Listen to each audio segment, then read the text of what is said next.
Chances are, when you think about school, you're like the student on the left, but no, a student on the right.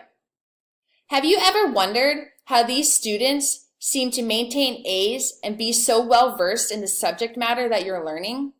They make it look easy, but is it really as effortless as it seems? My name is Sophie Florence, and I'm here to teach you how to be a good student. Being a good student is not only beneficial for you in the short term, it is also beneficial for you in the long term. The long-term effects of being a good student can help you harness your skills in other areas not limited to school. The first main point to being a good student is you have to be organized. Make sure you have all the materials needed for the class. I like to check the night before, and I also like to only use one backpack so I can ensure that I don't forget stuff.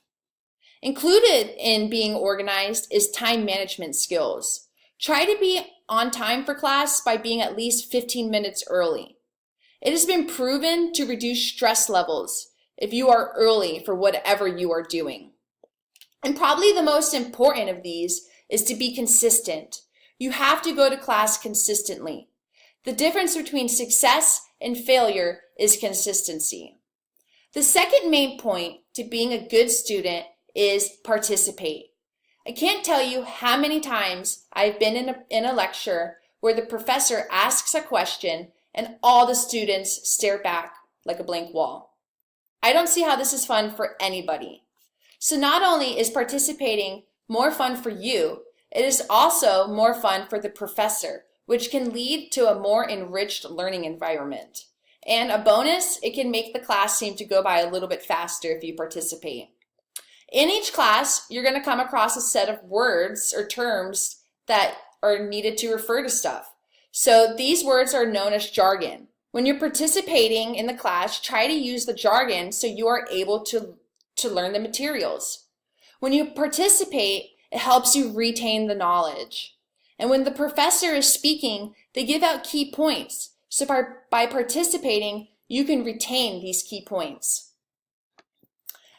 And third, probably the hardest part for students, is you must make sure to study and practice the materials outside of class. You really do need to look at it at least 3 to 5 times a week. Something that you can try that you may not have thought about is do the homework or look at the lecture before coming to class. That way, when the professor is going over the lecture, you're able to follow along and maybe even ask questions if you have them. Don't forget to do all the homework assigned. Oftentimes, the homework is on the test. And so, if you don't do the homework, you'll miss out on easy test questions. There's many study tools that you can use to help you with these homework assignments. Make flashcards.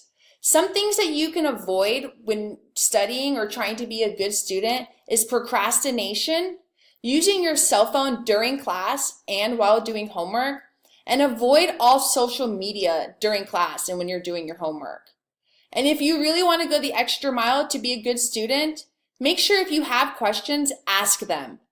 Make friends and join study groups. Get their phone numbers and actually visit your professor during their office hours. They want you to come. And remember, there is no straight line to success. Everyone will have challenges and road bumps on their journey. You may fail a class and you may fail a test, but that's okay because no one who is successful has ever done it without roadblocks. So don't give up. If you fail, you will feel 100% better about yourself if you go back and try it again than if you just give up. So remember, to be a good student, you must be organized in supplies and time management. You must participate by using the proper jargon and ask questions. And you must study and practice the materials outside of class.